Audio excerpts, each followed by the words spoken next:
નમો દ્વૈ સૌર્યંતાનમ નમો દ્વૈ સૌદાનમ નમો દ્વૈ સૌર્યાન નમો દ્વૈ સૌજાયાનમ નમો દ્વૈ સૌતિભાવતી સાવનમ ઓમકારમિંદુ સંયુક્ત નિત્યમ ધ્યાયંતિ યોગિન કામદમોક્ષનો શ્રી ઓંકારાય નમો નમઃ મંગલમ ભગવાન મંગલમ કુટુંબોની મંગલમ કુંકુંડાર્યો જૈન્દ્રમોસુ મંગલમ નમઃ સમય સારાય સ્વાનુભૂત્યા ચકાસ્તે ચિત્તવાય ભવાય સર્વવા વિભાવ નિલસની દાતા.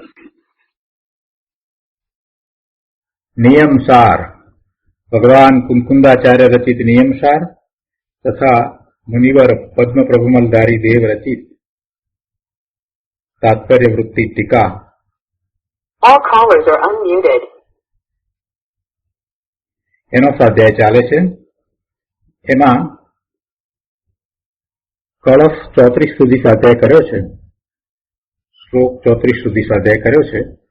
18મી ગાથા પછીથી 6 કળશ કહેવામાં આવ્યા, એમાંના 5 કળશ આપણે કર્યા છે અને આજે 6થો કળશ છે. આ કળશ 35મો કળશ એ હવે પછી આવવા વાળી ગાથા છે એની સૂચના રૂપે પણ છે એમ પણ કહી શકાય. અને એમાં તત્વની ઘણી ઊંડી વાત કરેલી છે. તત્વનો ઘણો ઊંચો શ્લોક છે. 34મા શ્લોકમાં મુનિવરે પોતાની ભાવના દર્શાવી અને એ દ્વારા આપણને બોધ આપ્યો. અહીંયા તત્વજ્ઞાનની ઊંડી વાત છે. તો આજે આપણે 35મો કળશ લઈએ છીએ. નિયમસાર પુસ્તકમાં પાના નંબર 44 ઉપર કળશ 35. ભવિની ભવ ગુણાહ શ્યો સિદ્ધ જીવેપી નિત્યમ નિજ પરમ ગુણાહ શ્યુ સિદ્ધિ સિદ્ધાહ સમસ્તા વ્યવહરણ નયોયમ નિશ્ચયાન નૈવ સિદ્ધિ નચ ભવતી ભવો વા નિર્ણયોયમ બુધાનામ. 35મા કળશના અર્થમાં કહે છે કે સંસારીમાં સાંસારિક ગુણો હોય છે અને સિદ્ધ જીવમાં સદા સમસ્ત સિદ્ધિ સિદ્ધ નિજ પરમ ગુણો હોય છે. સંસારીમાં એટલે સંસારી જીવમાં એટલે જે જીવ સંસાર પર્યાયમાં છે તેમાં સાંસારિક ગુણો હોય છે. ગુણો એટલે આત્માના જે ગુણો અનંત ગુણો એની વાત નથી. અહીંયા ગુણોનો અર્થ થાય છે પર્યાય. કેમ કે અત્યારે એ સંસારી પર્યાયમાં છે તો એના જે ગુણો એટલે એના જે ભાવ વગેરે જે પર્યાયો જે છે તે એ ગુણો એ સંસારિક ગુણો હોય છે, સાંસારિક ગુણો હોય છે. સંસારીમાં સાંસારિક ગુણો હોય છે એટલે એની પર્યાયો. અને સિદ્ધ જીવમાં સદા સમસ્ત સિદ્ધિ સિદ્ધ નિજ પરમ ગુણો હોય છે. સિદ્ધિ સિદ્ધ નો અર્થ અહીંયા કર્યો છે કે મોક્ષથી સિદ્ધ અર્થાંત પરિપૂર્ણ થયેલા એવા નિજ પરમ ગુણો હોય છે. મુક્ત દશા ને કારણે જે પોતાનામાં રહેલા ગુણો છે એ પ્રગટે છે. એટલે કે નિજ પરમ ગુણો હોય છે. આ પણ પરમ ગુણો જે કહ્યા એ પણ પ્રગટ થયા માટે એ પણ પર્યાય. એટલે સંસારીમાં સાંસારિક ગુણો હોય છે એ ગુણો પર્યાય, અને સિદ્ધ જીવમાં સદા સમસ્ત સિદ્ધિ સિદ્ધ મોક્ષથી સિદ્ધ અર્થાંત પરિપૂર્ણ થયેલા નિજ પરમ ગુણો હોય છે એ પણ પ્રગટેલા ગુણો એટલે એ પણ પર્યાય. એટલે બંને જગ્યાએ એક ગુણનો અર્થ પર્યાય લેવાનો છે. આ પ્રમાણે વ્યવહાર નય છે. નિશ્ચયથી તો સિદ્ધિ પણ નથી જ અને સંસાર પણ નથી. નિશ્ચયથી તો સિદ્ધિ પણ નથી જ અને સંસાર પણ નથી. આ બુદ્ધ પુરુષોનો નિર્ણય છે. નવ તત્વનો વિચાર કરીએ તો નવ તત્વમાં જે જીવ તત્વ કહ્યું એને મોક્ષની પર્યાય પણ નથી અને બંધની પર્યાય પણ નથી, એને આશ્રવ પણ નથી, એને નિદ્રા પણ નથી, સંવર પણ નથી. એટલે ત્યાં જે 7 પર્યાય કહેવામાં આવી છે એમાંની એક પણ પર્યાય જીવને નથી. એવો જીવ, એનો વિચાર કરીએ એટલે આપણને આ વાત બેસે કે નિશ્ચયથી તો સિદ્ધિ પણ નથી જ અને સંસાર પણ નથી. ભગવાન આત્મા જે ત્રિકાળ ધ્રુવ, એને કોઈ પર્યાય નથી, અને સંસાર પર્યાય પણ નથી અને સિદ્ધિની પર્યાય પણ નથી. એની અહીંયા વાત કરી છે. એટલે કે છે નિશ્ચયથી તો સિદ્ધિ પણ નથી જ અને સંસાર પણ નથી. આ બુદ્ધ પુરુષોનો નિર્ણય છે, આ જ્ઞાનીજનોનો નિર્ણય છે. દિનેશ્વર ભગવાનની વાણીમાંથી આવેલી આ વાત છે. તો એનો વિસ્તાર આપણે ગુરુદેવ પાસેથી સમજીએ. ખૂબ શાંતિથી સમજવાનું છે. સૂક્ષ્મ વાતો ઘણી કરી છે એમાં. જેમ છે તેમ આપણે તત્વને સમજીએ છીએ. પ્રવચન રત્ન ચિંતામણી, પાના નંબર 294, શ્લોક 35, શ્લોકાર્થ ઉપરનું પ્રવચન કહે છે, જ્ઞાની ધર્મી પુરુષોનો સંકિતિનો આ નિર્ણય છે. શું નિર્ણય છે? કે સંસારીમાં સાંસારિક ગુણો હોય છે અને સિદ્ધ જીવમાં સદા સમસ્ત સિદ્ધિ સિદ્ધ મોક્ષથી સિદ્ધ અર્થાંત પરિપૂર્ણ થયેલા નિજ પરમ ગુણો હોય છે. આ પ્રમાણે વ્યવહાર નય છે. ગુરુદેવ સમજાવે છે કે જુઓ, ગુણો શબ્દે અહીં પર્યાયની વાત છે.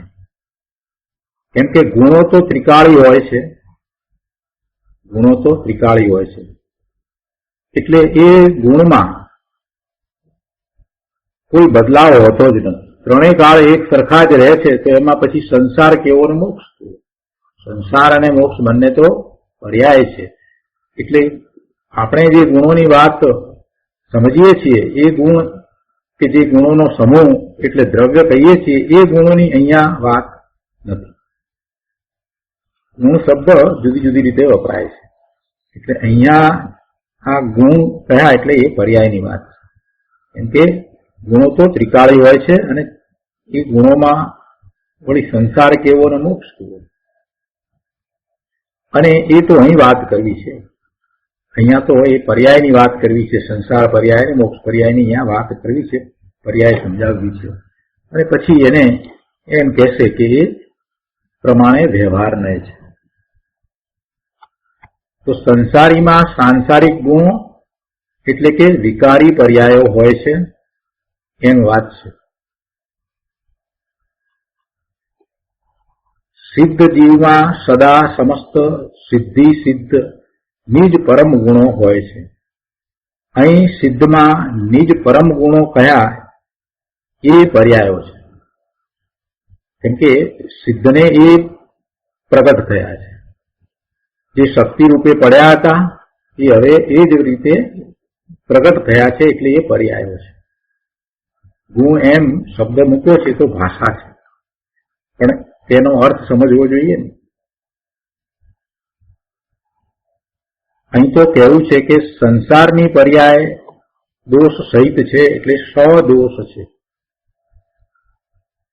જ્યારે સિદ્ધ પર્યાય પરમ નિર્દોષ છે, એટલે કે પૂર્ણ નિર્દોષ છે. પણ બંને પર્યાય આ પ્રમાણે વ્યવહાર નય છે.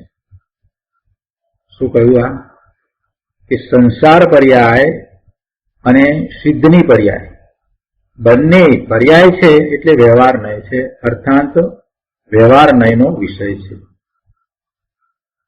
બંને પર્યાય છે. સિદ્ધની પણ પર્યાય છે અને સંસારી પણ પર્યાય છે. આ સિદ્ધ પર્યાય અને સંસાર પર્યાય છે ને, એની વચમાં એક મોક્ષ માર્ગની પર્યાય હોય છે.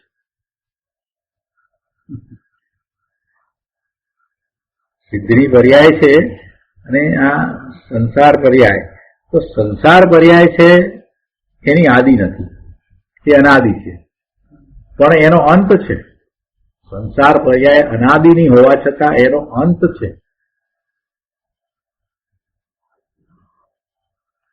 અનાદિ સઅંત છે.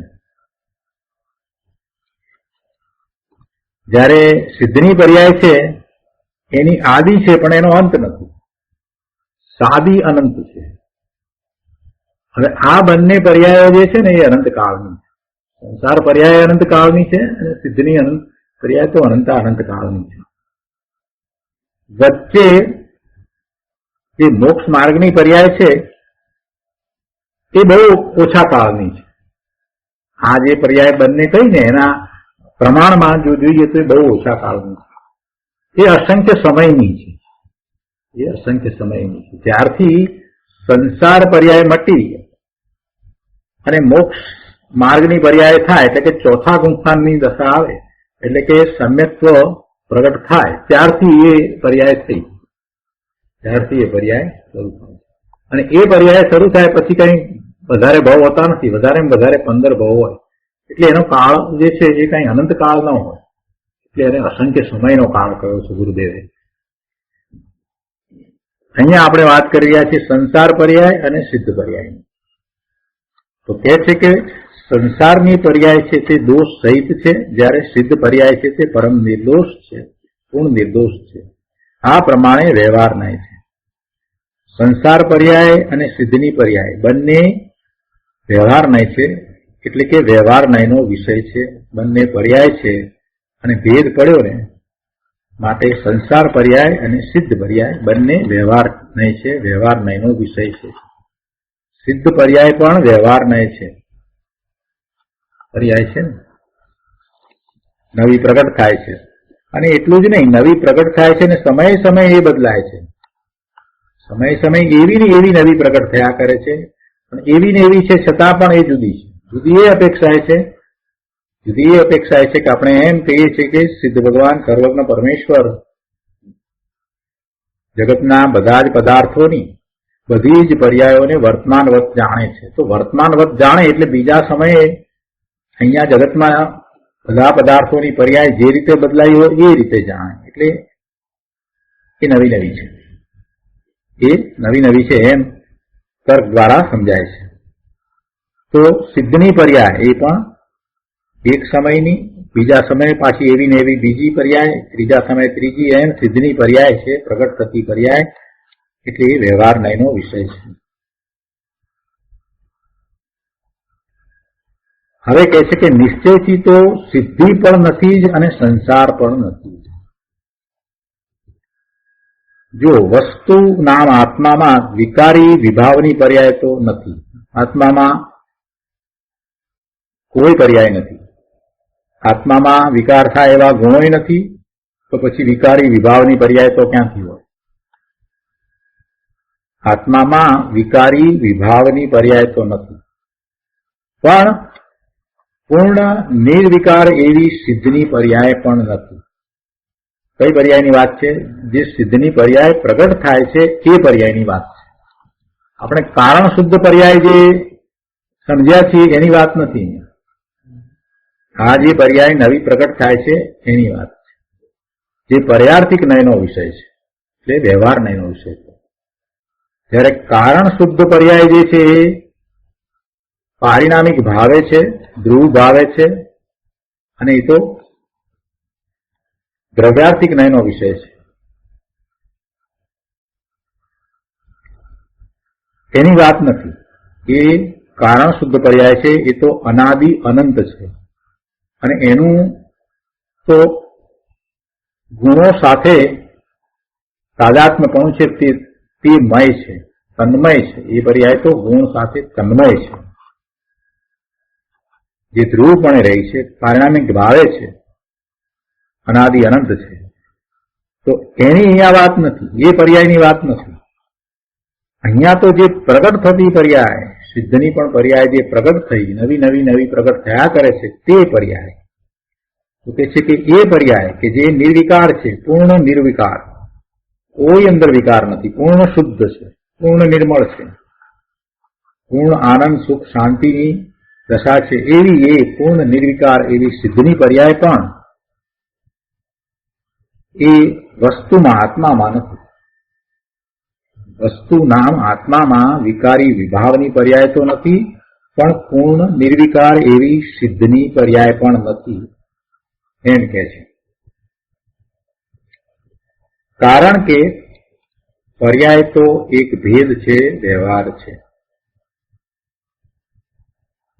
પર્યાય છે ને, નવી નવી ઉત્પન્ન થાય છે ને, ભેદ પડે છે ને, એને વ્યવહાર કરો, એને વ્યવહાર કરો.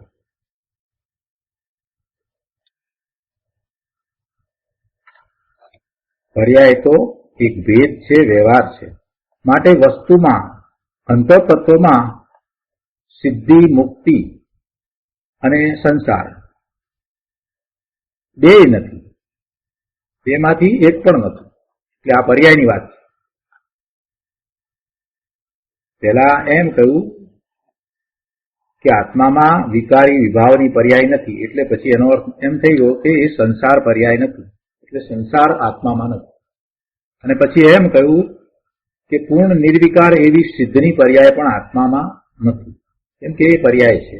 એટલે પર્યાય છે એટલે ભેદ છે, વ્યવહાર છે. માટે વસ્તુમાં એટલે અંતરતત્વમાં એ નથી. શું નથી? સિદ્ધની પર્યાય, સિદ્ધિ મુક્તિ એવી એ પર્યાય અને સંસાર પર્યાય, એ બે નથી જ, જેમાંથી એક પણ નથી. અને પાછળ જ મૂક્યો છે, એકાંત પુરુષ નથી જ. આ વ્યવહાર નય છે, અને વ્યવહાર નયનો વિષય પણ છે એમ પહેલા સિદ્ધ કર્યું. એમ કે વ્યવહાર પર્યાય દ્રષ્ટિએ વ્યવહારે છે, વ્યવહાર પર્યાય દ્રષ્ટિએ એટલે કે વ્યવહાર વ્યવહારે છે, વ્યવહાર વ્યવહારે છે, પણ વસ્તુમાં ધ્રુવમાં એ વ્યવહાર નથી. આ વ્યવહાર જે સિદ્ધ કર્યો એ વ્યવહાર વસ્તુમાં ધ્રુવમાં નથી. વ્યવહારે વ્યવહાર છે એટલે પર્યાય દ્રષ્ટિએ તો એ વ્યવહાર છે, પર્યાય દ્રષ્ટિએ તો સિદ્ધિ અને સંસાર બંને છે. પર્યાય દ્રષ્ટિએ તો મુક્તિ પણ છે અને સંસાર પણ છે. પણ વસ્તુમાં ધ્રુવમાં એ વ્યવહાર નથી. ફરી ફરીને વાંચતા વધારે વાત સમજાય છે, એટલે ગુરુદેવે એનો વિસ્તાર વધારે કર્યો છે. કઈ અપેક્ષાએ વાત ચાલે છે એ પહેલા સમજી લેવું. અહીંયા બંને પર્યાયને વ્યવહાર કહી અને સમજાવી છે.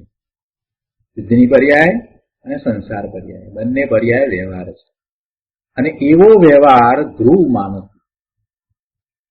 એવો વ્યવહાર ધ્રુવમાં નથી.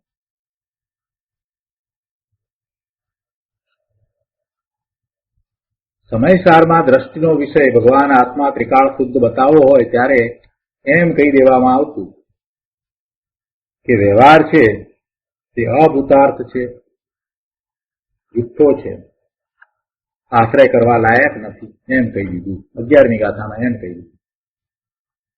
પણ છતાંય વ્યવહાર છે ખરો. ત્યાં એ કહ્યું એ વ્યવહારને ગૌણ કરીને કહેલું, કેમ કે દ્રષ્ટિનો વિષય બતાવવો હતો એટલે વાત કરી હતી. એટલે પછી 12મી ગાથામાં પછી એમ પણ સમજાયું કે વ્યવહાર જાણેલો પ્રયોજનવાન છે, એ વાત પણ આવી. તો એવી રીતે અહીંયા જે વાત કરવી છે એ આ જે પર્યાય છે, સિદ્ધની પર્યાય અને સંસારની પર્યાય, એ બંને પર્યાય છે એટલે વ્યવહાર છે, વ્યવહારના એનો વિષય છે. અને એ વ્યવહાર વસ્તુમાં એટલે ધ્રુવમાં નથી.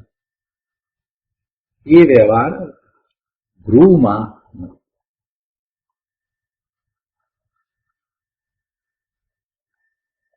હવે કહે છે ગુરુદેવ, એક સમયમાં ભગવાન આત્મા અંદર શુદ્ધ ચિદાનંદ કંદ ધ્રુવ ચૈતન્ય મૂર્તિ પ્રભુ છે. એક સમયમાં એટલે એક સમયમાં એવો અનુભવ થાય છે. ભગવાન આત્મા ત્રિકાળ એવો જ છે, પણ જ્યારે એનું લક્ષ થાય છે ત્યારે એક સમયમાં એ અનુભવ થાય છે. એક સમયમાં ભગવાન આત્મા અંદર શુદ્ધ ચિદાનંદ કંદ ધ્રુવ ચૈતન્ય મૂર્તિ પ્રભુ છે. અને તેમાં કહે છે કે સિદ્ધિ અને સંસાર બે નથી. કોણ કહે છે? આ જ્ઞાની પુરુષો કહે છે, અનુભવ સહિત કહે છે કે એક સમયમાં અમને જે ભગવાન આત્માનો અનુભવ થાય છે તે શુદ્ધ ચિદાનંદ કંદ ધ્રુવ ચૈતન્ય મૂર્તિ પ્રભુ છે. એવો અમને નિર્ણય થાય છે. એ અનુભવ પછીનો એમનો નિર્ણય છે. અનુભવે છે જુદું, અનુભવે છે આનંદને, પણ એ અનુભવ પછી એવો એમને નિર્ણય થયો છે. એટલે એવા જ્ઞાની પુરુષો, ગુરુજનો કહે છે કે એવા ધ્રુવમાં સિદ્ધિ અને સંસાર બે નથી જ. કેમ કે ભગવાન આત્મા તો ધ્રુવ અભેદ છે અને સિદ્ધિ અને સંસાર તો ભેદ રૂપ છે. તેમજ એ સિદ્ધિ ને સંસાર પર્યાય નહીંનો, વ્યવહાર નહીંનો વિષય છે. સંસારનો વ્યય અને મુક્તિની ઉત્પત્તિ એમ ઉત્પાદ વ્યય રૂપ એ પર્યાયો છે. તો એ વ્યવહાર નહીંનો વિષય છે, પર્યાર્થિક નહીંનો વિષય છે, પર્યાય નહીંનો વિષય છે. સંસારનો વ્યય અને મુક્તિની ઉત્પત્તિ એમ ઉત્પાદ વ્યયરૂપ એ પર્યાયો તો વ્યવહાર નહીંનો એટલે વર્તમાન પર્યાયને જાણનાર જ્ઞાનના અંશનો વિષય છે. વ્યવહાર નહીંનો વિષય છે એટલે વર્તમાન પર્યાયને જાણનાર જ્ઞાનના અંશનો વિષય છે. વર્તમાન પર્યાયને જે જાણે છે એવા જ્ઞાનનો અંશ, નયને જ્ઞાનનો અંશ કહીએ છીએ. એક દ્રષ્ટિકોણ છે. એક કોઈ દ્રષ્ટિકોણથી જોતા જે જણાય છે તેને આપણે નય કહીએ છીએ. એટલે જ્ઞાનનો અંશ છે.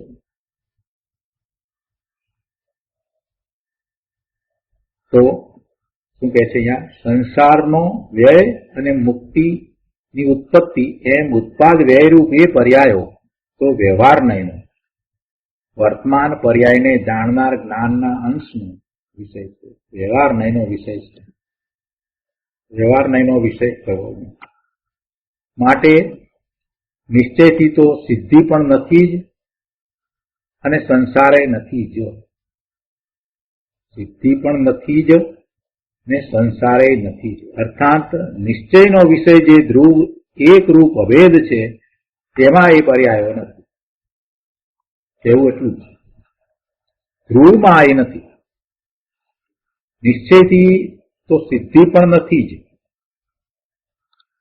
સ્વરૂપમાં સિદ્ધિ નામ મોક્ષ નથી જ અને તેથી આ જે નિશ્ચય મોક્ષ માર્ગ શુદ્ધ રત્નત્રય એ પણ નિશ્ચયથી નથી જ. તો ધીરે ધીરે ગુરુદેવ આપણને આગળ લઈ જઈ રહ્યા છે. શું વાત આવી હવે? મોક્ષ માર્ગ શું છે? શુદ્ધ રત્નત્રય રૂપ મોક્ષ માર્ગ છે. તત્વાર્થ સૂત્રમાં સૌથી પહેલું સૂત્ર જે કહેવામાં આવ્યું એ નિશ્ચયથી સમજવાનું છે. શું છે એ નિશ્ચયથી મોક્ષ માર્ગ? સમ્યક દર્શન જ્ઞાન ચારિત્રાણી મોક્ષ માર્ગ. તત્વાર્થ સૂત્રનું પહેલું સૂત્ર. એવો એ મોક્ષ માર્ગ શુદ્ધ રત્નત્રય, સમ્યક દર્શન, સમ્યક જ્ઞાન, સમ્યક ચારિત્ર રૂપ એ ત્રણેય નિશ્ચયથી, સમ્યક દર્શન, સમ્યક જ્ઞાન અને સમ્યક ચારિત્ર નિશ્ચય, એ ત્રણે નિશ્ચયથી એવો નિશ્ચય મોક્ષ માર્ગ શુદ્ધ રત્નત્રય એ પણ નિશ્ચયથી નથી જ. ક્યાં નથી? આત્મામાં નથી. એટલે એને એમ કહ્યું છે કે નિશ્ચયથી નથી જ. કેમ કે એ બધી પર્યાય છે. એટલે કે ત્રિકાળી ધ્રુવ અભેદ આત્મદ્રવ્યમાં નિશ્ચય મોક્ષ માર્ગ નથી. નિશ્ચય મોક્ષ માર્ગ શું છે? એ શુદ્ધ નિર્મળ પરિણામ છે. એને આપણે શુદ્ધ રત્નત્રય કહીએ છીએ. ત્રણ છે ને એટલે સમ્યક દર્શન, સમ્યક જ્ઞાન, સમ્યક ચારિત્ર નિશ્ચયથી એવો નિશ્ચય મોક્ષ માર્ગ, પણ એ શું છે? નિર્મળ પરિણામ છે. તો એ પર્યાય છે. તો કહે છે કે એ પર્યાયો પણ ત્રિકાળી ધ્રુવ અભેદ આત્મદ્રવ્યમાં નથી. સમજાય એવું છે? જરાક ફરીને વિચાર કરીએ તો સમજાય એવું છે. કહે છે કે નિશ્ચયથી તો સિદ્ધિ પણ નથી જ. સ્વરૂપમાં સિદ્ધિ નામ મોક્ષ નથી જ. મોક્ષની તો પર્યાય છે એટલે એ સ્વરૂપમાં નથી જ. અને તેથી મોક્ષની પર્યાય નથી તો પછી આ મોક્ષ માર્ગ છે એ પર્યાય પણ નથી જ. એમ સમજાયું છે. અને કઈ મોક્ષ માર્ગની વાત છે? નિશ્ચય મોક્ષ માર્ગની વાત કરી છે. વ્યવહાર મોક્ષ માર્ગ તો ઉપચાર છે. નિશ્ચય મોક્ષ માર્ગ છે તો પછી એવો વ્યવહાર મોક્ષ માર્ગ હોય છે એની તો અહીંયા વાત જ નથી લીધી. પણ નિશ્ચય મોક્ષ માર્ગ, જેને આપણે નિશ્ચય મોક્ષ માર્ગ કહીએ છીએ, તે શુદ્ધ રત્નત્રય, તે નિર્મળ પરિણામ, સમ્યક દર્શન, સમ્યક જ્ઞાન, સમ્યક ચારિત્ર રૂપ નિશ્ચય મોક્ષ માર્ગ. તો કે છે કે એવો નિશ્ચય મોક્ષ માર્ગ છે, શુદ્ધ રત્નત્રય, એવા નિર્મળ પરિણામો એ પણ નિશ્ચયથી નથી જ. અર્થાત ત્રિકાળી, ધ્રુવ, અભેદ, આત્મદ્રવ્યમાં નિશ્ચય મોક્ષ માર્ગ નથી.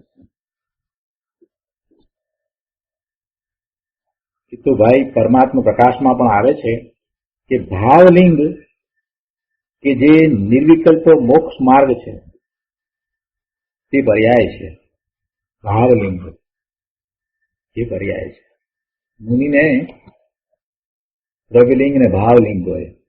ભાવલિંગી મુનિ પોતાના આત્માના પ્રતિ સ્વસંવેદન સહિત જેની દશા થાય છે એવા ભાવલિંગી મુનિ, એની વાત આપણે ઘણી વાર કરીએ છીએ. તો એ ભાવલિંગ એ શું છે? એ દશા છે, એ પર્યાય છે. એટલે પરમાત્મા પ્રકાશમાં પણ એ વાત આવે છે કે ભાવલિંગ કે જે નિર્વિકલ્પ મોક્ષ માર્ગ છે તે પર્યાય છે. અને તે પર્યાય વસ્તુમાં, દ્રવ્યમાં ક્યાં છે? દ્રવ્યમાં નથી, વસ્તુમાં નથી. એવો નિશ્ચય. તો એ વાત અહીં લીધી છે ભાઈ, થોડું પણ વસ્તુનું જેવું અસ્તિત્વ છે તેવું એને બેસવું જોઈએ ને.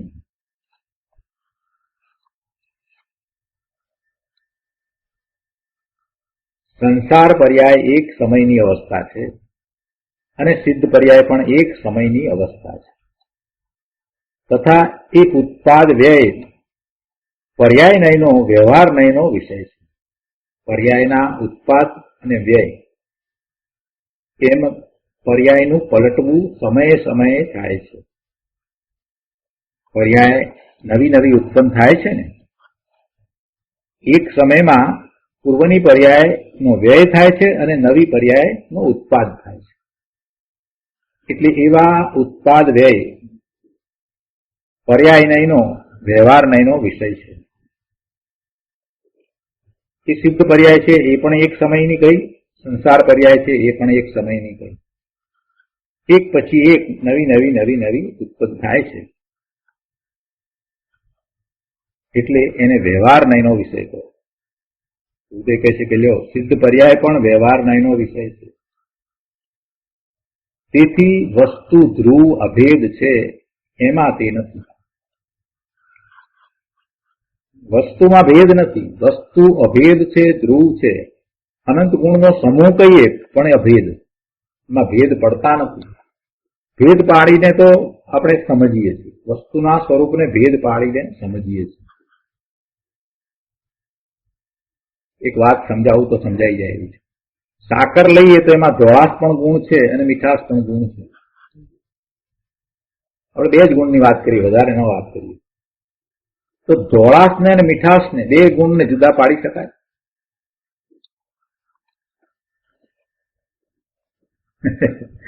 સાકર દ્રવ્યથી એ બે ગુણને જુદા પાડી શકાતા નથી ને એ બે ગુણને એકબીજા ગુણથી જુદા પાડી શકાય એમ નથી. ચલો આંખમાંથી મીઠાશ લઈ લઈએ, થોડા સાકરને રાખીએ, તો જે ગુણ છે એ બધા એક સાથે રહ્યા છે, એમાંથી કોઈ ગુણને જુદા પાડી શકાય એમ નથી. એને જુદા સમજી શકાય, જુદા સમજી શકાય. અનંત ગુણ છે, અનંત ગુણના તો નામ પણ, સંજ્ઞા પણ ન હોય કે ભાષામાં એ આવી શકે નહીં. ભાવ છે એ ભાષામાં આવી શકતા નથી. કે એ રીતે ગુણનું પરિણમન જે છે એ અનુભવમાં આવે, ગુણનું પરિણમન અનુભવમાં આવે, પણ વાણીમાં ના આવી શકે.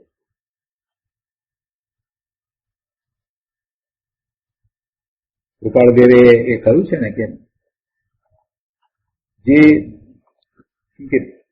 તીર્થંકર ભગવાન પણ ન કહી શક્યા એ બીજી વાણી તો શું કહે એમ કે એ ભાવ છે એ ભાષામાં ન આવી શકે. પ્રભુની વાણીમાં પણ એ ભાવ નથી આવતા, તમારે અનુભવવું જ પડે.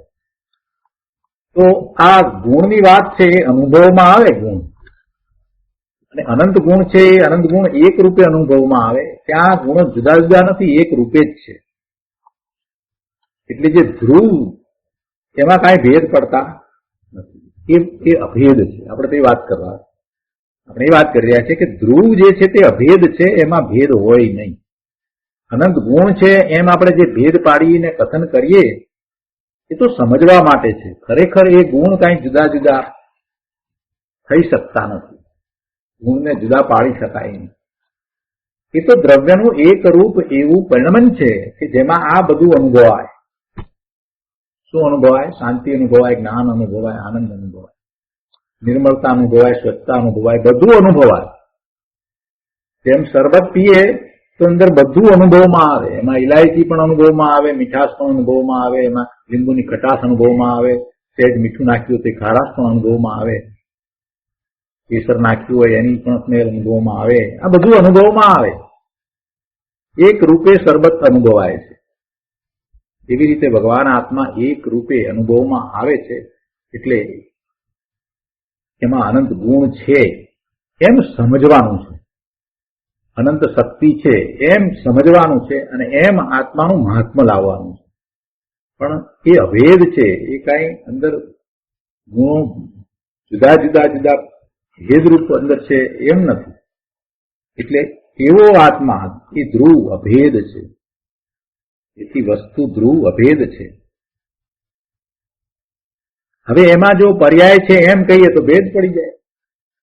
સમજાય છે? એમાં એમ કહીએ કે પર્યાય છે એમ કહીએ તો ભેદ પડી જાય. એટલે અહીંયા તો ધ્રુવ અભેદ છે, તો એમાં આ પર્યાય નથી. કેમ કે પર્યાય છે તે બદલાતો વિષય છે, એક સમય દરેક સમયે બદલાય છે. કઈ પર્યાયની વાત ચાલે છે? જે નવી નવી પ્રગટ થતી પર્યાયની વાત છે. કારણ શુદ્ધ પર્યાયની વાત નથી. ઉદય કે છે કે આવી વાત છે, પણ હજુ અજ્ઞાની તો દેહાદાન વ્રત આદિ ના રાગથી લાભ થવાનું માને છે. રાગ ક્યાં શુભભાવ ને ક્યાં તત્વની ઊંચી વાત. એના પછીના પેરેગ્રાફમાં ગુરુદેવ સમજાવે છે કે નિશ્ચય સમ્યક દર્શનનો વિષય જે વસ્તુ ધ્રુવ પરમાત્મા છે તેમાં કહે છે કે સિદ્ધિ પણ નથી અને સંસાર પણ નથી.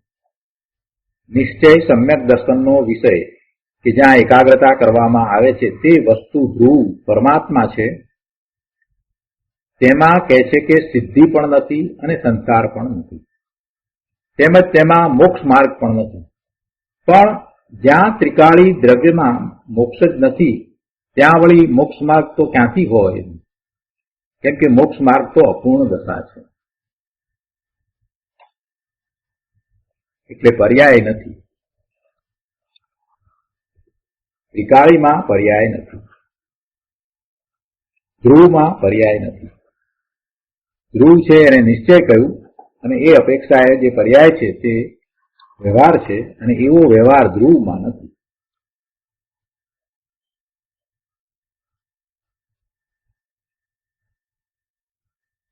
નિશ્ચયાત ન એવ સિદ્ધિ, નિશ્ચયથી તો સિદ્ધિ પણ નથી.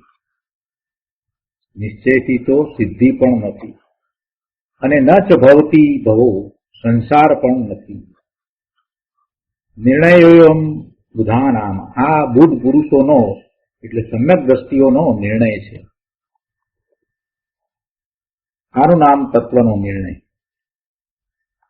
આ જ વસ્તુ ઉપાદેય આશ્રય કરવા યોગ્ય છે એમ નિર્ણય કાંઈ એમને એમ થાય? એટલે કે આ ધ્રુવ જે છે તે ઉપાદેય છે, આશ્રય કરવા યોગ્ય છે, તો એનો નિર્ણય કાંઈ એમને એમ નથી થતો. એ તો જયારે અંદરમાં વસ્તુના ફળમાં જાય અને સ્વાનુભવ કરે ત્યારે નિર્ણય થાય કે આ વસ્તુ છે. અહીંયા નિર્ણય કર્યો છે ને, તો એ નિર્ણય ક્યારે થાય? કે દ્રવ્ય સ્વભાવમાં એકાગ્ર થાય ત્યારે નિર્ણય થાય કે ઓ વસ્તુ આ છે કે જેમાં સંસારે નથી અને સિદ્ધિ નથી.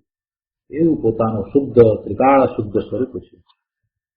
નવ તત્વમાં જીવ તત્વ જે કહ્યું છે એ પર્યાયથી જુદું કહ્યું છે. એ પર્યાય સહિત જો કહ્યું હતું, મોક્ષની પર્યાય સહિત પણ જો કહ્યું હતું, તો પછી નવ તત્વ 9 ન રહે, 8 થઈ જાય. બરાબર છે ને? ત્યાં નવ કયા છે? એ નવ રહે છે, એમાં મોક્ષ તત્વ જુદું કયું છે? જો મોક્ષ તત્વ અને જીવ તત્વ એક રૂપ હોય તો ત્યાં પછી આઠ તત્વ થઈ જાય, નવ તત્વ ન રહે. એટલે કોઈ બીજી જે પર્યાય છે એ જીવ સાથે નથી, જીવમાં નથી. જીવ તત્વ જે કહ્યું છે એ જીવ તત્વ. તો ત્યાં જે રીતે આપણે સમજીએ છીએ એ જ પ્રમાણે અહીંયા ધ્રુવની વાતને સમજવાનું. ધ્રુવમાં પર્યાય નથી, જેમાં સંસારે નથી અને સિદ્ધિએ નથી.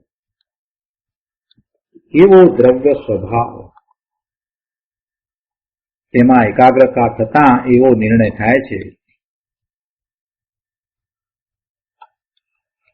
આમ નામ નહીં સમજાય પ્રભુ, વસ્તુનો નિર્ણય નહીં થાય. નિર્ણય થશે, ઉપલબ્ધ થશે, અનુભવ થયા પછીથી આ નિર્ણય બરાબર થઈ જાય. પછી ક્યાંય કોઈ જગ્યાએ આશંકા થતી જ નથી. અત્યારે જે નિર્ણય છે તે માહિતીરૂપ નિર્ણય છે. આપણે આ વાંચીએ છીએ, ગુરુદેવે આટલું સમજાવ્યું છે એટલે આપણને પણ એવો નિર્ણય તો થાય છે, એવો નિર્ધાર તો થાય છે વસ્તુનું સ્વરૂપ જેમ છે તેમ. પણ અનુભવ પછી એ સમ્યક થાય છે. આગળ અહીંયા કહે છે કે ભાઈ પર્યાયમાં સંસાર છે એ વ્યવહાર નહીં કરવો. કેમ કે પર્યાયમાં જે ઉદય ભાવ વિકાર ભાવ છે તે તેનામાં છે. સંસારમાં જે પર્યાય છે એટલે સંસારી પર્યાય, એની અંદર ઉદય ભાવ છે, વિકાર ભાવ છે, તો એ એની અંદર છે. પણ તે કાંઈ કર્મમાં છે અથવા કર્મને લઈને છે એમ નથી. આ ઉદય ભાવ અને વિકાર ભાવ જે છે એ કર્મને લઈને નથી, કર્મમાં નથી. ઉદય ભાવ કાંઈ કર્મમાં નથી, એ સંસાર અવસ્થામાં છે અને એ પર્યાયમાં છે. એટલે એ વ્યવહાર નહીંનો વિષય થયો. પણ છે ત્યાં એ કાંઈ કર્મની અંદર છે કે કર્મને કારણે છે એમ નથી. ઉદય ભાવ, મોહ, રાગ, દ્વેષ આદિ સંસાર ભાવ એ એની પર્યાયમાં છે. કોની? જીવની પર્યાયમાં છે. આ વિકાર ભાવ, ઉદય ભાવ જે છે એ કોનામાં છે? જીવની પર્યાયમાં છે.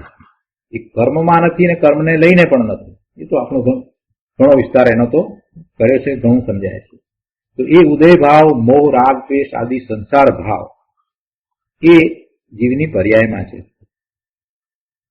તો એ જે વિકાર પર્યાયમાં છે તે પરને લઈને એટલે કે કર્મને લઈને છે એમ નથી, પણ એ તો એની પર્યાયને લઈને છે. એ વિકારી પર્યાયનું કારણ પર્યાય પોતે છે. એ પર્યાયને લઈને છે. પર્યાયના સત્કારકો એના પોતાના. પર્યાયને લઈને છે, કોઈ કર્મને લઈને છે એમ નથી. નવી નવી ઉત્પન્ન થાય છે તો એનું કારણ એ પૂર્વની પર્યાય પણ નથી. કોઈ પણ પર્યાય નવી નવી ઉત્પન્ન થાય તો એમાં પૂર્વની પર્યાય એનું કારણ નથી. દરેક પર્યાય સ્વતંત્રપણે ઉત્પન્ન થાય છે. પર્યાયના સટકારક એના પોતાના. આ બધું આપણે ખૂબ સમજ્યા છીએ. અહીંયા એ વાત પણ સાથે બેસી જાય છે. એ છે ને ગુરુદેવ, એ તો એની પર્યાયને લઈને છે. તેવી રીતે સિદ્ધિ પણ એની પર્યાયને લઈને છે. પણ કર્મનો અભાવ થયો માટે તો બધા કર્મોનો અભાવ થાય માટે અહીં સિદ્ધિની પર્યાય છે એમ નથી. પણ એ તો એની પર્યાયને લઈને છે. તેવી રીતે સિદ્ધિ પણ એની પર્યાયને લઈને છે, પણ કર્મનો અભાવ થયો માટે સિદ્ધિ પર્યાય થઈ છે એમ નથી. જો એમ ના માનવામાં આવે, એમ સ્વીકારવામાં ના આવે તો પછી એનો વ્યવહાર પણ સ્વતંત્ર સિદ્ધ થશે નહીં. તેનો વ્યવહાર પર્યાયનો વ્યવહાર. પર્યાયને કારણે છે, પર્યાય સ્વતંત્ર છે, તો એ પર્યાયનો વ્યવહાર પણ સ્વતંત્ર સિદ્ધ થશે નહીં. એટલે એ એમ જ છે. પર્યાય કઈ કર્મને કારણે છે એમ નથી. સૂક્ષ્મ તત્વ છે. જે અપેક્ષાએ વાત ચાલતી હોય એ અપેક્ષાએ એ વાતને સમજવી, ગોટાળા ન કરવા. જે અપેક્ષાએ ચાલતી હોય ત્યાં તે અપેક્ષાએ જ વિચાર કરવો તો બરાબર પકડાય. બીજો વિચાર છોડી દેવો. અત્યારે વાત શું ચાલે છે પર્યાયની વાત ચાલે છે અને એ પર્યાયની વાત કરતા એમ કહ્યું કે પર્યાય એ કર્મને કારણે નથી, કર્મના અભાવને કારણે નથી, પર્યાય પર્યાયને પોતાને કારણે છે. અને જો એમ સ્વીકારવામાં ન આવે તો પર્યાયનો વ્યવહાર એ પણ સ્વતંત્ર સિદ્ધ થશે નહીં.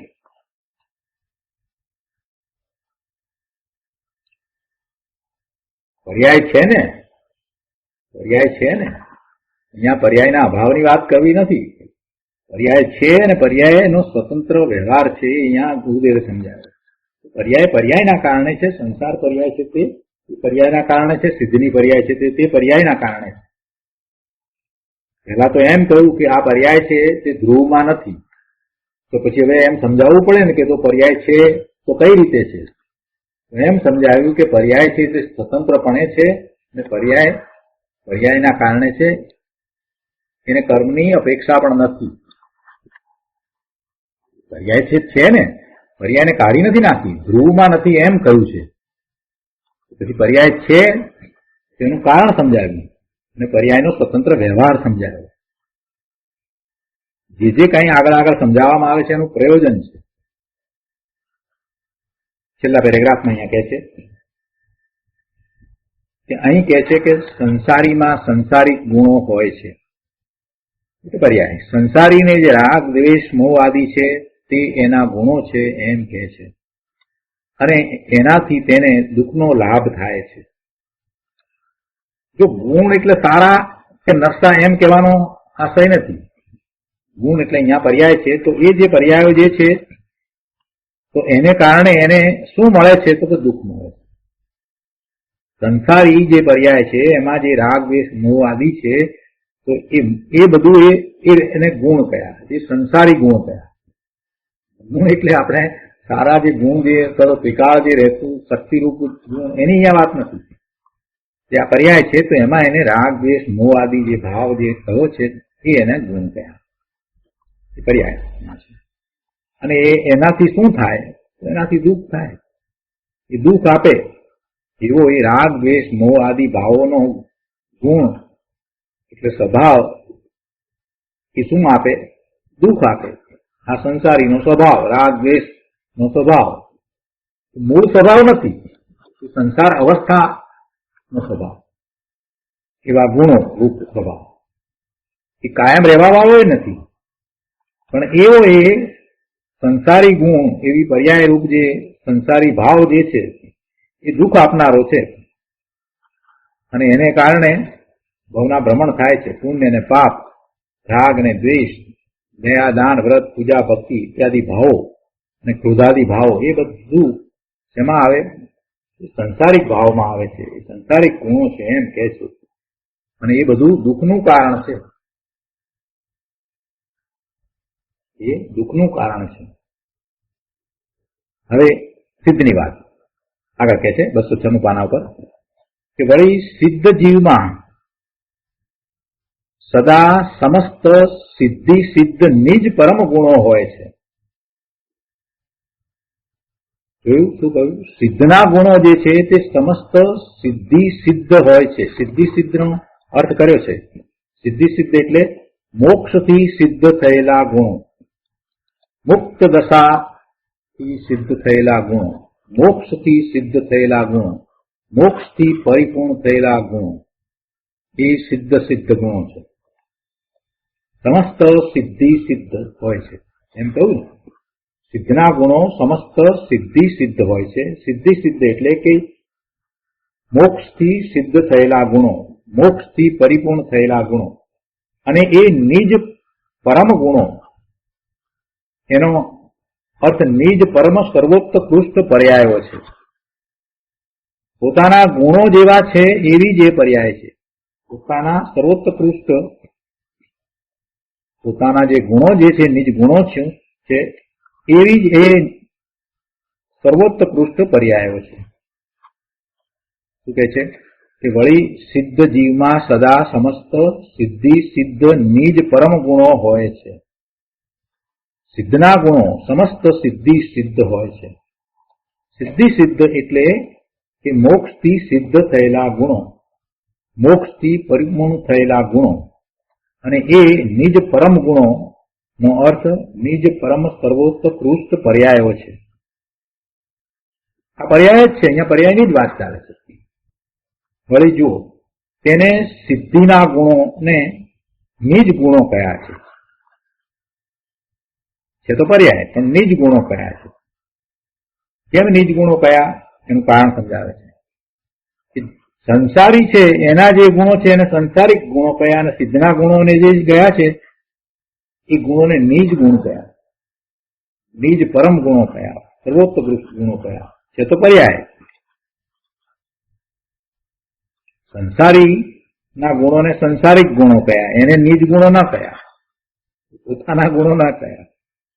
બંનેને તો પર્યાય જ છે, પણ આને પોતાની પર્યાય કઈ અપેક્ષાથી વાત છે? કેમ કે આ જે થાય છે તે પોતાના સ્વરૂપને અનુસરીને થનારી પર્યાયો છે. સંસારી પર્યાયથી આ જુદી સિદ્ધની પર્યાય થઈ, તો એ પર્યાયો પોતાનો જે સત્વ તત્વ છે એને અનુસરીને થનારી પ્રગટ થનારી પર્યાયો છે. ત્યારે સંસાર પર્યાય છે એ પોતાના સત્વ તત્વને અનુસરીને થનારી પર્યાય નથી. એટલે એને પછી નિજ ગુણો ક્યાંથી કહે? સમજાય છે? ગુરુદેવ અહીંયા સમજાવ્યું છે કે જયારે સંસારીઓના ગુણોને સંસારિક ગુણો કયા, નિજ ગુણો ન કયા. કેમ? કેમ કે નિજ સ્વભાવરૂપ પર્યાયો નથી, નિજ સ્વરૂપભૂત નથી. સંસારી જે ભાવ છે, કેવા ભાવ ઉપર પહેલા વર્ણવ્યા તે પ્રમાણે દયા, દાન, વ્રત, પૂજા, ભક્તિ આદિના શુભ ભાવ, અથવા તો રાગ, દ્વેષ, ક્રોધ, મોહ આદિના જે અશુભ ભાવ. તો એ બધા ભાવો પોતાનો જે અનંત ગુણ રૂપ જે સ્વભાવ છે એ સ્વભાવને અનુસરવા વાળા નથી. એ નિજ સ્વભાવરૂપ પર્યાયો નથી, નિજ સ્વરૂપભૂત નથી. ત્યારે સિદ્ધના આ પરમ ગુણો જે પ્રગટ થયા છે, જે પર્યાય રૂપ છે એની વાત ચાલે છે, એ પર્યાયો નિજ પોતાના છે. તેઓ નિજ સ્વભાવ ભાવ છે ને, પોતાનો જે સ્વભાવ છે એવા ભાવરૂપ એ પ્રગટતા થઈ છે, માટે નિજ પોતાના ગુણો છે. તો આમાં સિદ્ધની અને સંસારી ગુણોની એટલે પર્યાયોની વાત કરી, અને સિદ્ધના જે ગુણો એટલે અહીંયા પર્યાય જે પ્રગટ થયા છે તે પોતાના સ્વભાવરૂપ પર્યાયો છે, એટલે એને નિજ ગુણો કયા. એટલે નિજ ગુણો, પણ એ ગુણ શાશ્વત ગુણ નહીં, એ પર્યાય. પણ એ બધી પર્યાય છે એટલે એ વ્યવહાર છે, વ્યવહાર નયનો વિષય છે. એટલે કે ત્રિકાળી ધ્રુવ દ્રવ્ય એ નિશ્ચય અને ઉત્પાદ વ્યય રૂપ પ્રગટ પર્યાય એ વ્યવહાર નય છે. તો આ રીતે અહીં નિશ્ચય અને વ્યવહાર બંનેને સિદ્ધ કર્યા છે, બંનેને અહીંયા સિદ્ધ કર્યા છે. અજ્ઞાની હજી તો પરને એટલે શરીર આદિને પોતાના માને છે, મૂંડ છે ને. જયારે અહીં કહે છે કે ત્રિકાળી ધ્રુવ દ્રવ્યમાં સિદ્ધની પર્યાય પણ નથી, કેટલી બધી ઊંચી વાત. પેલા અજ્ઞાનીની વાત કેટલો બધો છે. ક્યારે આવા તત્વને સમજશે અને ક્યારે એવા પોતાના સ્વરૂપનું મહાત્મ્ય લાવીને સહાનુભૂતિ કરશે. હજી તો શરીરને પોતાનું માને છે, ને જ્યાં સુધી આત્મા છે ત્યાં સુધી શરીર ચેતન છે, ને એટલે શરીરના કામો આ આત્મા ચેતન કરે છે, ને આવી બધી દલીલો કરે છે. હજી તો એ સ્વીકારતો નથી કે ચેતન એવા ભગવાન આત્માની હાજરીમાં પણ શરીર છે તે જળ જ છે, એ અજળ થઈ શકતું નથી, ચેતન થઈ શકતું નથી, એ જળ જ રહે છે. એનામાં ચેતનપણું હોય જ નહીં, ચેતનપણું વ્યાપે નહીં. લોકોની ઊંધી માન્યતા હતી. આત્મા શરીર સાથે રહ્યો છે ત્યારે પણ શરીર જળ જ છે, તેમાં ચૈતન્ય છે જ નહીં.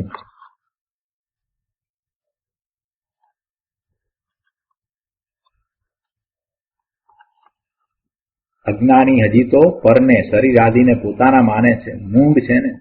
ત્યારે અહીં કહે છે કે ત્રિકાળી ધ્રુવ દ્રવ્યમાં સિદ્ધની પર્યાય પણ નથી અને સંસારી પર્યાય પણ નથી. દ્રવ્યમાં શુદ્ધ પરમ તત્વમાં પર્યાય કેવી? કોઈ પર્યાય નહીં. અરે શુદ્ધ પર્યાય પણ દ્રવ્યમાં ક્યાં છે? પર્યાય તો પર્યાયમાં છે, પર્યાય તો પર્યાયમાં છે. અને એ તો પછી આગળ 50મી ગાથામાં આવશે કે જેટલી કોઈ પર્યાય છે તે બધી પરદ્રવ્ય છે, પરભાવ છે, ને તેથી હે છે, એમ પણ આગળ વાત આવશે. કેમ કે પર્યાય દ્રવ્યમાં, ધ્રુવમાં, ચિહ્ન માત્ર વસ્તુમાં નથી, માટે પર્યાય પરદ્રવ્ય જ છે એમ ત્યાં 50મી ગાથામાં વાત આવશે. અને એ વાત ત્યાં કરી છે. સૂક્ષ્મ વાત છે ભાઈ. આ ત્રિકાળી દ્રવ્ય તે સ્વ છે. આ ત્રિકાળી દ્રવ્ય સ્વ છે, તો પર્યાય કે જે એમાં નથી તે પર છે એમ ત્યાં વાત આવે છે. માટે નિશ્ચયથી મુક્તિ કે જે પર્યાય છે, અવસ્થા છે, તે પણ દ્રવ્યમાં નથી, અને એ મુક્તિ પર્યાય છે, અને તે ઉત્પાદ વ્યય રૂપ એક અંશ છે. માટે તે ધ્રુવમાં ક્યાંથી આવે, એટલે કે ન આવે. વિરાટ તો આપણને ક્યાંથી ક્યાં લઈ જાય છે. કેમ કે હવે પછી પાછી એવી ગાથાએ આવવાની છે. વિરાટની તો વાત અદભુત છે. તો અહીંયા છેલ્લે કહે છે કે નિશ્ચયથી તો ખરેખર પરમાર્થ દ્રષ્ટિથી તો, નિશ્ચયથી તો એટલે કે ખરેખર પરમાર્થ દ્રષ્ટિથી તો સિદ્ધિ પણ નથી જ, એટલે કે નિજ ત્રિકાળી દ્રવ્યમાં સિદ્ધિ સિદ્ધની પર્યાય નથી જ. કેમ કે એ પર્યાય તો પર્યાયમાં છે, અને સંસાર પણ નથી જ. જો માત્ર નથી એટલું નહીં, પણ નથી જ એમ ભાર આપીને કહ્યું છે. વળી કહે છે કે આ બુદ્ધ પુરુષોનો નિર્ણય છે, આ જ્ઞાનીજનો નો નિર્ણય છે. એ ગમે તેમ વાત કરી છે એમ નથી. આ બુદ્ધ પુરુષોનો નિર્ણય છે, ધર્માત્મા જ્ઞાની પુરુષોનો આ નિર્ણય છે. ધર્માત્માનો કેવો નિર્ણય છે કે દ્રવ્યમાં સિદ્ધિ ને સંસાર બે નથી.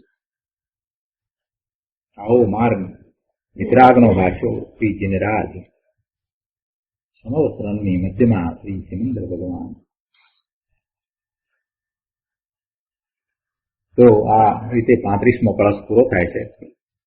18 ગાથા અને 35 કળશનો સ્વાધ્યાય પૂરો થયો. તો આજનો સ્વાધ્યાય અહીંયા સુધી રાખીએ છીએ. હવે સુખધામ બોલીએ. સુખધામ અનંત